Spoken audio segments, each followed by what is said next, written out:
ইরানের ছোড়া ক্ষেপণাস্ত্র কি সত্যিই ইসরায়েলের জন্য বড় বিপদ ডেকে আনতে পারে? ইসরায়েলের প্রতিরক্ষা ব্যবস্থা কি এখন দুর্বল অবস্থায় আছে? আর এই দুর্বলতাকে কি কাজে লাগাতে চাইছে ইরান? আরো বড় প্রশ্ন হলো, এই কারণেই কি ইরানের বিরুদ্ধে সরাসরি হামলার সিদ্ধান্ত নিতে ভয় পাচ্ছেন মার্কিন প্রেসিডেন্ট ডোনাল্ড ট্রাম্প?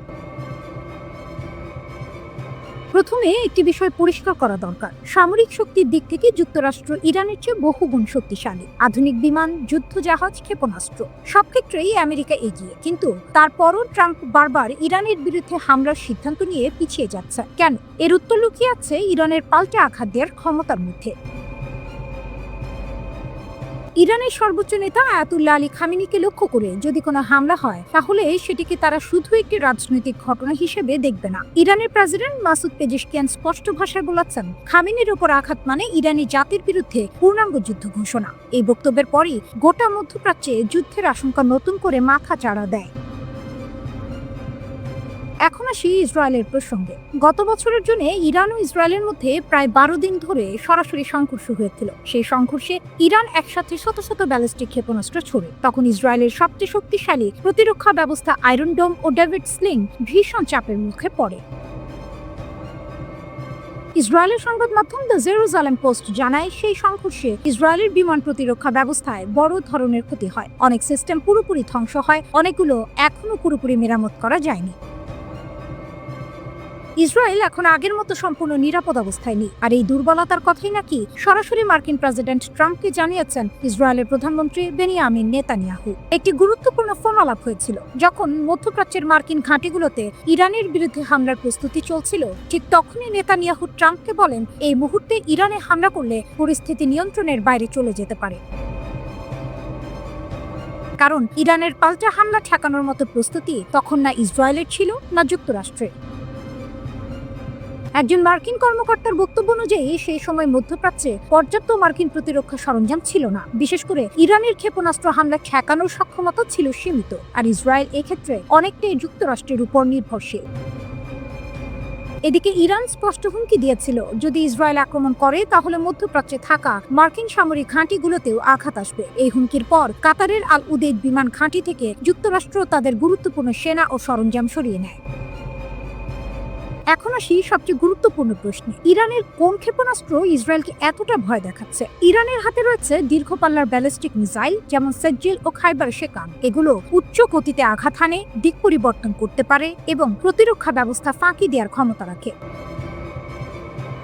এছাড়া ইরানের রয়েছে গোপন ভূগর্ভস্থ ক্ষেপণাস্ত্র ঘাঁটি, যেখানে শত শত মিসাইল প্রস্তুত অবস্থায় রাখা আছে। যুদ্ধ শুরু হলে একসাথে বিপুল সংখ্যক মিসাইল ছোড়ার ক্ষমতা ইরানকে ভয়ঙ্কর করে তোলে। যুক্তরাষ্ট্র ও ইসরায়েল শক্তিশালী হলেও ইরানের পাল্টা আঘাতের ঝুঁকি এতটাই বড় যে সরাসরি যুদ্ধের সিদ্ধান্ত নিতে সবাই দ্বিধায় আছে।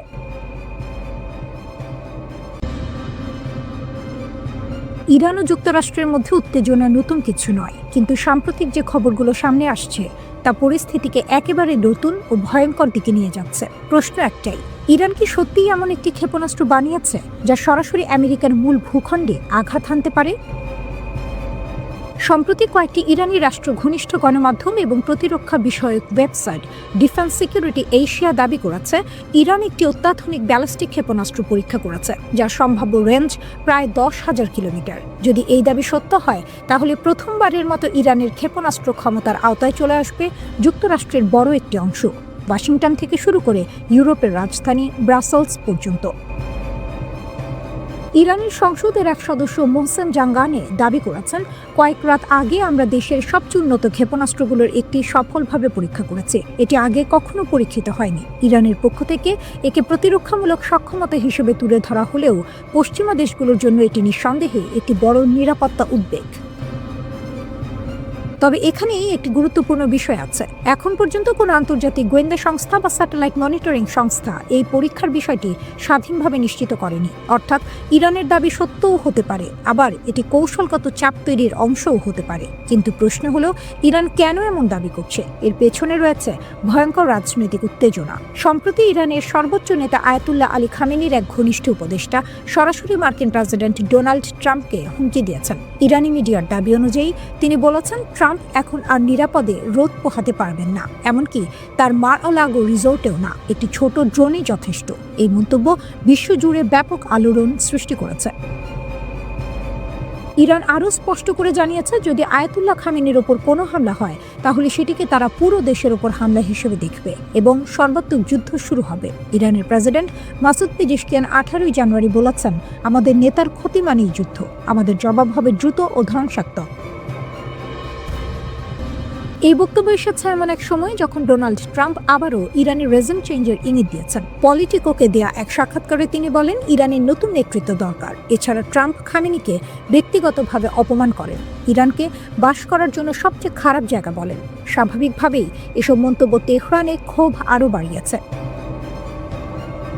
এই রাজনৈতিক উত্তেজনার সঙ্গে সঙ্গে সামরিক প্রস্তুতিও বাড়ছে। যুক্তরাষ্ট্র ইতিমধ্যে 12টি F-15 যুদ্ধ বিমান এবং 4টি KC-135 রিফুয়েলিং বিমান জর্ডানে পাঠিয়েছে। এসব বিমান যুক্তরাজ্যের একটি ঘাঁটি থেকে উড়ে গিয়ে জর্ডানের মুফাক সালতি এয়ারবেজে অবস্থান নিয়েছে। এই ঘাঁটি আগে ইসরায়েলকে ইরানি ক্ষেপণাস্ত্র হামলা থেকে রক্ষা করতে ব্যবহৃত হয়েছে। এখন এটি আবারও সম্ভাব্য সংঘাতের কেন্দ্রবিন্দু হয়ে উঠছে। একই সঙ্গে একাধিক মার্কিন যুদ্ধজাহাজ মধ্যপ্রাচ্যের দিকে রওনা হয়েছে। সব মিলিয়ে স্পষ্ট যুক্তরাষ্ট্র পরিস্থিতির জন্য প্রস্তুত হচ্ছে। অন্যদিকে ইরান তাদের সাম্প্রতিক 12 দিনের সংঘাতে ইসরায়েলের বিরুদ্ধে ব্যাপক ক্ষেপণাস্ত্র হামলার মাধ্যমে দেখিয়েছে তাদের মিসাইল প্রযুক্তি কতটা উন্নত। অনেক বিশ্লেষক এটিকে মধ্যপ্রাচ্যের যুদ্ধের ধরন বদলে দেওয়া মুহূর্ত হিসেবে দেখছেন। সব মিলিয়ে পরিস্থিতি অত্যন্ত স্পর্শকাতর। ইরানের 10,000 কিলোমিটার ক্ষেপণাস্ত্র বাস্তব হোক বা কৌশলগত বার্তা, একটি বিষয় পরিষ্কার, এই উত্তেজনা এখন আর শুধু মধ্যপ্রাচ্যে সীমাবদ্ধ নেই। এর প্রভাব পড়তে পারে পুরো বিশ্বের নিরাপত্তা কাঠামোর উপর। ইরানে এখনই হামলা নয়, ইসরায়েল কেন বড় যুদ্ধের জন্য সময় চাইছে? অনেকে ভাবছিলেন যুক্তরাষ্ট্র যে কোনো সময় ইরানের উপর সামরিক হামলা চালাতে পারে, কিন্তু নতুন করে যে তথ্য সামনে এসেছে তা বেশ চমকপ্রদ। রিপোর্ট বলছে ইসরায়েল নিজেই যুক্তরাষ্ট্রকে অনুরোধ করছে যেন এখনই ইরানে হামলা না করা হয়। প্রশ্ন হলো যে ইসরায়েল এত বছর ধরে ইরানকে সবচেয়ে বড় হুমকি বলে আসছে, তারাই এখন হামলা থামাতে চাইছে কেন? এর উত্তরটা বেশ বাস্তব এবং কৌশলগত। ইসরায়েলি গণমাধ্যমের বরাতে জানা যাচ্ছে তেল আবিব মনে করছে এখন যদি যুক্তরাষ্ট্র সীমিত আকারে ইরানে হামলা চালায় তাহলে সেটি ইরানকে দুর্বল করবে না, বরং উল্টোভাবে ইরানকে বড় ও ভয়ঙ্কর প্রতিশোধে উৎসাহিত করবে। অর্থাৎ ছোট হামলা সমান বড় যুদ্ধের ঝুঁকি। ইসরায়েলের নিরাপত্তা বিশ্লেষকদের মতে ইরান এমন একটি দেশ যাকে আঘাত করলে সে একা চুপ করে বসে থাকবে না। তার রয়েছে হিজবুল্লাহ, হুথি, বিভিন্ন মিলিশিয়া, পুরো একটি প্রক্সি নেটওয়ার্ক। সীমিত হামলা হলে এইসব শক্তি একসঙ্গে সক্রিয় হয়ে উঠতে পারে, আর এখানেই ইসরায়েলের বড় ভয়। 2025 সালের জুনে ইরান ইসরায়েলের মধ্যে যে 12 দিনের যুদ্ধ হয়েছিল সেখানে ইসরায়েল তার ক্ষেপণাস্ত্র প্রতিরক্ষা ব্যবস্থা ব্যাপকভাবে ব্যবহার করেছে। এখন তাদের অনেক ইন্টারসেপ্টর শেষের পথে। সহজ ভাষায় বললে ইসরায়েলের আকাশ প্রতিরক্ষা ব্যবস্থা এই মুহূর্তে অতিরিক্ত চাপে রয়েছে। এ কারণে ইসরায়েল মনে করছে যদি ইরান বড় পাল্টা হামলা চালায় তাহলে তারা পুরোপুরি প্রস্তুত নয়। শুধু ইসরায়েল নয়, যুক্তরাষ্ট্রের আরব মিত্র দেশগুলো একই অনুরোধ করেছে। কাতার, সৌদি আরব সহ কয়েকটি দেশ ওয়াশিংটনকে জানিয়েছে এখন যুদ্ধ শুরু হলে পুরো মধ্যপ্রাচ্য অস্থিতিশীল হয়ে পড়বে। তেলের দাম বাড়বে, অর্থনীতি ধাক্কা খাবে, আর তার প্রভাব সরাসরি যুক্তরাষ্ট্রের ওপরও পড়বে। এদিকে ইসরায়েলের সরাসরি সম্প্রচার মাধ্যম কান বলছে ইসরায়েল মনে করছে ট্রাম্প এখনো সামরিক হামলার চিন্তা বাদ দেননি, কিন্তু সেই সিদ্ধান্ত নির্ভর করছে দুটি বিষয়ের উপর। এক, তেহরানের সঙ্গে যোগাযোগ কোথায় গিয়ে দাঁড়ায়। 2, হামলার লক্ষ্য কি হবে। আরেকটি গুরুত্বপূর্ণ বিষয় হলো মার্কিন সামরিক শক্তি। ইসরায়েলি নিরাপত্তা কর্মকর্তারা মনে করছেন বর্তমানে মধ্যপ্রাচ্যে যুক্তরাষ্ট্র যে পরিমাণ সেনা ও যুদ্ধ সরঞ্জাম মোতায়েন করেছে তা দিয়ে ইরানের সরকার পুরোপুরি উল্টে দেওয়া সম্ভব নয়। অর্থাৎ এখন হামলা করলেও রেজিম চেঞ্জ হবে না। এই প্রেক্ষাপটে ইরানের ভেতরের পরিস্থিতিও গুরুত্বপূর্ণ। ডিসেম্বরের শেষ দিকে ইরানে যে বিক্ষোভ শুরু হয়েছিল তা ছিল 1979 সালের বিপ্লবের পর সবচেয়ে বড় আন্দোলন। শুরু হয়েছিল মূল্যস্ফীতি, রিয়ালের অবমূল্যায়ন, অর্থনৈতিক দুর্দশা থেকে। পরে তা সরাসরি সরকার পতনের দাবিতে রূপ নেয়। এই বিক্ষোভে এখন পর্যন্ত 3,000 থেকে 5,000 মানুষ নিহত হয়েছে বলে বিভিন্ন সূত্র দাবি করছে। ইরান সরকার বলছে নিহতদের মধ্যে 500 জন নিরাপত্তা বাহিনীর সদস্য। যুক্তরাষ্ট্র ও ইসরায়েল এই বিক্ষোভকে চাপ তৈরির সুযোগ হিসেবে দেখেছে। ট্রাম্প এমনকি বলেছিলেন সরকার যদি বিক্ষোভকারীদের হত্যা করে তাহলে তিনি ইরানিদের উদ্ধার করবেন, কিন্তু বাস্তবে এখন দেখা যাচ্ছে সব পক্ষই হিসাব কষছে। ইরান ইসরায়েল দ্বন্দ্ব নতুন কিছু নয়। গত 40 বছরেরও বেশি সময় ধরে তারা সরাসরি না লড়লেও প্রক্সি যুদ্ধ চালিয়ে যাচ্ছে। গাজা যুদ্ধ সেই উত্তেজনাকে আরো বাড়িয়েছে। গত বছর যুক্তরাষ্ট্র সরাসরি ইরানের কিছু পারমাণবিক স্থাপনাতেও হামলা চালিয়েছিল।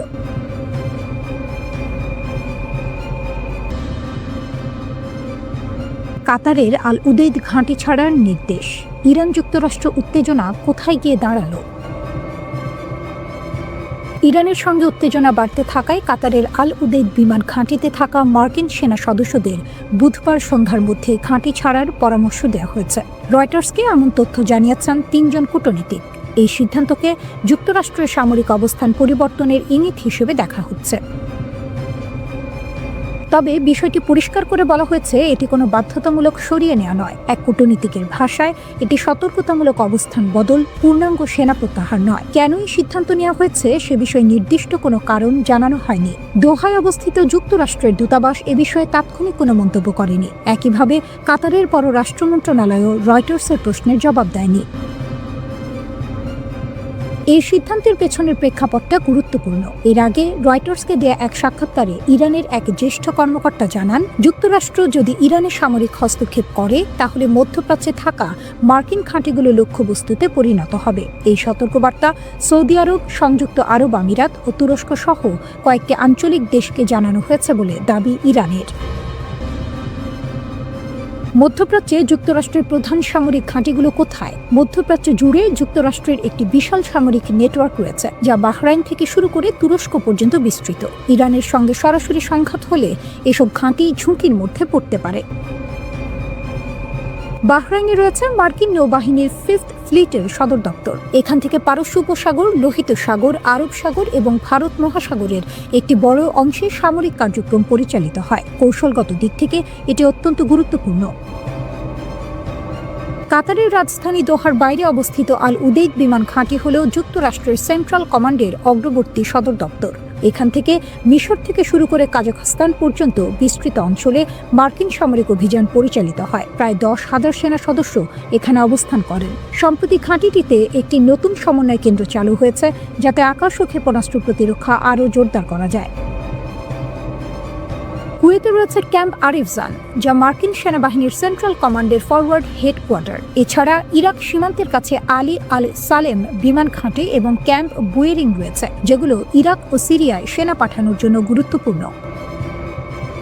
সংযুক্ত আরব আমিরাতে আবুধাবির দক্ষিণে অবস্থিত আল ধাফরা বিমান ঘাঁটি নজরদারি ও গোয়েন্দা অভিযানে ব্যবহৃত হয়। দুবাইয়ের জেবেল আলী বন্দর নিয়মিতভাবে মার্কিন যুদ্ধজাহাজ ও বিমানবাহী রণতরী গ্রহণ করে, যদিও এটি আনুষ্ঠানিক সামরিক ঘাঁটি নয়। ইরাকে মার্কিন বাহিনী আইন আল আসাদ বিমান ঘাঁটি ব্যবহার করে, যেটি আগে ইরানের ক্ষেপণাস্ত্র হামলার শিকার হয়েছিল জেনারেল কাসেম সোলাইমানি হত্যার প্রতিশোধ হিসেবে। পাশাপাশি কুর্দিস্তানের এরবিল বিমান ঘাঁটিও প্রশিক্ষণ ও গোয়েন্দা সমন্বয়ের কেন্দ্র হিসেবে ব্যবহৃত হয়। সৌদি আরবে প্রায় 2300 মার্কিন সেনা অবস্থান করছেন। রিয়াদের দক্ষিণে প্রিন্স সুলতান বিমান ঘাঁটিতে প্যাট্রিয়ট ও থার্ড ক্ষেপণাস্ত্র প্রতিরক্ষা ব্যবস্থা মোতায়েন আছে। আরও পূর্বে জর্ডানের আজরাক অঞ্চলের মুওয়াফাক আল সালতি বিমান ঘাঁটি লেভান্ত অঞ্চলে মার্কিন অভিযানে সহায়তা করে।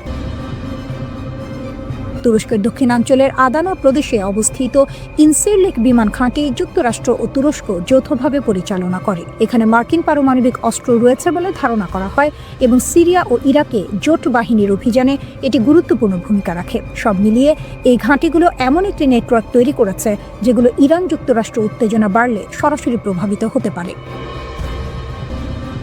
ট্রাম্পের বক্তব্যে উত্তেজনা আরও বাড়ছে। 13 জানুয়ারি মার্কিন প্রেসিডেন্ট ডোনাল্ড ট্রাম্প প্রকাশ্যে ইরানের জনগণকে সরকারের বিরুদ্ধে বিক্ষোভ চালিয়ে যাওয়ার আহ্বান জানান। তিনি বলেন, ইরানি কর্তৃপক্ষ বিক্ষোভকারীদের হত্যা বন্ধ না করা পর্যন্ত তিনি সব ধরনের বৈঠক বাতিল করেছেন। মধ্যপ্রাচ্যে উত্তেজনার পারদ এখন তুঙ্গে। এটা যেন ফেটে পড়ার অপেক্ষায় থাকা থার্মোমিটার। ইরানের উপর যুক্তরাষ্ট্রের সম্ভাব্য সামরিক হামলার খবর ছড়িয়ে পড়তেই তৎপর হয়ে উঠেছে ইসরায়েল। দেশটির বিমান বাহিনী, গোয়েন্দা সংস্থা আর সেনা ইউনিটগুলোকে সর্বোচ্চ সতর্ক অবস্থানে নেওয়া হয়েছে। ইসরায়েলি গণমাধ্যম বলছে, পরিস্থিতি এখন নরমাল নেই। সবকিছু খুব কাছ থেকে পর্যবেক্ষণ করা হচ্ছে। যে কোনো অনাকাঙ্ক্ষিত ঘটনা আর যে কোনো দিক থেকে মোকাবিলার জন্য প্রস্তুত রাখা হয়েছে সেনাবাহিনীকে। ইসরায়েলের প্রভাবশালী দৈনিক মারিফ জানাচ্ছে, ইসরায়েলি বিমান বাহিনীর সামরিক গোয়েন্দা বিভাগ এবং নর্দার্ন কমান্ডের সতর্কতার মাত্রা উল্লেখযোগ্যভাবে বাড়ানো হয়েছে। এর মানে ইসরায়েল এখনও চাইছে যুদ্ধ যেন প্রকাশ্যে না আসে, কিন্তু ভেতরে ভেতরে তারা প্রস্তুত হচ্ছে সবচেয়ে খারাপ পরিস্থিতির জন্য। ইসরায়েলি সামরিক বিশ্লেষকদের আশঙ্কা, ইরান ঘিরে যে রাজনৈতিক ও নিরাপত্তাজনিত অস্থিরতা তৈরি হয়েছে তার সুযোগ নিয়ে যুক্তরাষ্ট্র তেহরানের বিরুদ্ধে সামরিক অভিযান শুরু করতে পারে। আর যদি আমেরিকা নামে, তাহলে ইসরায়েল যে বসে থাকবে না সেটা বলাই বাহুল্য। এই কারণেই ইসরায়েল ইতোমধ্যেই যুক্তরাষ্ট্রের সেন্ট্রাল কমান্ড এর সঙ্গে ঘনিষ্ঠ সমন্বয়ে কাজ করছে। সম্ভাব্য হামলা হলে এর আঞ্চলিক প্রভাব কি হবে, কোন কোন ফ্রন্ট খুলে যেতে পারে, সেসব নিয়েই চলছে নিবিড় আলোচনা। এই পুরো উত্তেজনার মূল উৎস ইরানের ভেতরে। ডিসেম্বরের শেষ দিক থেকে ইরানে ব্যাপক সরকার বিরোধী আন্দোলন শুরু হয়েছে। বিক্ষোভ, সংঘর্ষ, আগুন। এই আন্দোলন এখনো পুরোপুরি থামেনি। ইরানের সরকার এটাকে সরাসরি দাঙ্গা ও সন্ত্রাসী কর্মকাণ্ড বলে ঘোষণা করেছে। তেহরানের দাবি, এই আন্দোলনের পেছনে পরোক্ষভাবে যুক্তরাষ্ট্র আর ইসরায়েল রয়েছে। সরকারি হিসেব অনুযায়ী হতাহতের নির্দিষ্ট সংখ্যা প্রকাশ করা হয়নি, কিন্তু যুক্তরাষ্ট্র ভিত্তিক মানবাধিকার সংস্থা human rights activist news agency বলছে, এই সহিংসতায় এখন পর্যন্ত 2000-এর বেশি মানুষ নিহত হয়েছে। নিহতদের মধ্যে যেমন বিক্ষোভকারীরা আছে, তেমনি আছে নিরাপত্তা বাহিনীর সদস্যরাও। এই অবস্থায় ইরান আর চুপ থাকেনি। সামাজিক যোগাযোগ মাধ্যম এক্সে দেয়া এক বিবৃতিতে জাতিসংঘে ইরানের স্থায়ী মিশন সরাসরি যুক্তরাষ্ট্রের বিরুদ্ধে অভিযোগ তোলে। তাদের দাবি, ওয়াশিংটনের পুরো ইরান নীতি আসলে সরকার পরিবর্তনের লক্ষ্যে পরিচালিত। ইরানের ভাষায় নিষেধাজ্ঞা, হুমকি, পরিকল্পিত অস্থিরতা আর বিশৃঙ্খলা সবকিছুই একটাই উদ্দেশ্যে, সামরিক হস্তক্ষেপের জন্য অজুহাত তৈরি করা। তেহরান স্পষ্ট করে বলেছে, এই প্রেসক্রিপশন আগেও ব্যর্থ হয়েছে, এবারও ব্যর্থ হবে। কিন্তু পরিস্থিতিকে আরো জটিল করে তুলেছে আরেকজন, ডোনাল্ড ট্রাম্প।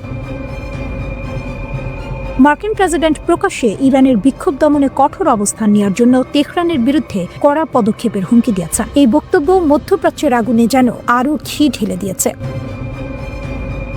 বিশ্লেষকদের মতে, ইরান, যুক্তরাষ্ট্র আর ইসরায়েলের এই টানটান উত্তেজনা যদি সামরিক সংঘাতে রূপ নেয়, তাহলে সেটা শুধু 3 দেশের মধ্যে সীমাবদ্ধ থাকবে না, পুরো মধ্যপ্রাচ্যের নিরাপত্তা কাঠামো নড়বড়ে হয়ে যাবে। আমেরিকা সীমা পার করলে কোথায় কোথায় আঘাত হানবে ইরান, শেষ সতর্কবার্তা দিল তেহরান। ইরান এবার আর ঘুরিয়ে নয়, একেবারে সোজা সাপটা ভাষায় জানিয়ে দিয়েছে, আমেরিকা যদি সীমা অতিক্রম করে, তাহলে ইরান ঠিক কোথায় কোথায় হামলা চালাবে। তেহরানের বার্তা খুব পরিষ্কার, ওয়াশিংটন যদি ইরানের ভেতরে একটি হামলাও চালায়, তাহলে তার জবাব দিতে এক মুহূর্তও দেরি করবে না ইরান। ভয়ঙ্কর সব ক্ষেপণাস্ত্র নিয়ে ইতোমধ্যেই সর্বোচ্চ সতর্ক অবস্থানে রয়েছে ইরানের অ্যারোস্পেস ফোর্স। আয়াতুল্লাহ খামেনির সরাসরি নির্দেশে এই বাহিনী এখন ফিঙ্গার অন দ্য ট্রিগার অবস্থায়। ইরানের হুঁশিয়ারি অনুযায়ী আমেরিকা তেহরানে আক্রমণ করলেই মধ্যপ্রাচ্যের বিভিন্ন দেশে ছড়িয়ে থাকা মার্কিন সামরিক ঘাঁটিগুলো একের পর এক লক্ষ্যবস্তুতে পরিণত হবে। তখন কে সৌদি আরব, কে তুরস্ক, কে সংযুক্ত আরব আমিরাত, এসব কোনো হিসাবই করবে না ইরান। কারণ ইরানের বক্তব্য একটাই, যে দেশে মার্কিন ঘাঁটি আছে সেই দেশই ঝুঁকিতে। এই কারণে আগেভাগেই সৌদি আরব, সংযুক্ত আরব আমিরাত, তুরস্ক সহ পুরো অঞ্চলের দেশগুলোকে সতর্ক করে দিয়েছে তেহরান। বার্তা একটাই, আমেরিকাকে আগে দুবার ভাবতে বলুন, না হলে আগুন সবার ঘরেই লাগবে, আর এই আগুনে সবাই পুড়বে। মধ্যপ্রাচ্যে আমেরিকার শক্তিশালী সামরিক নেটওয়ার্ক।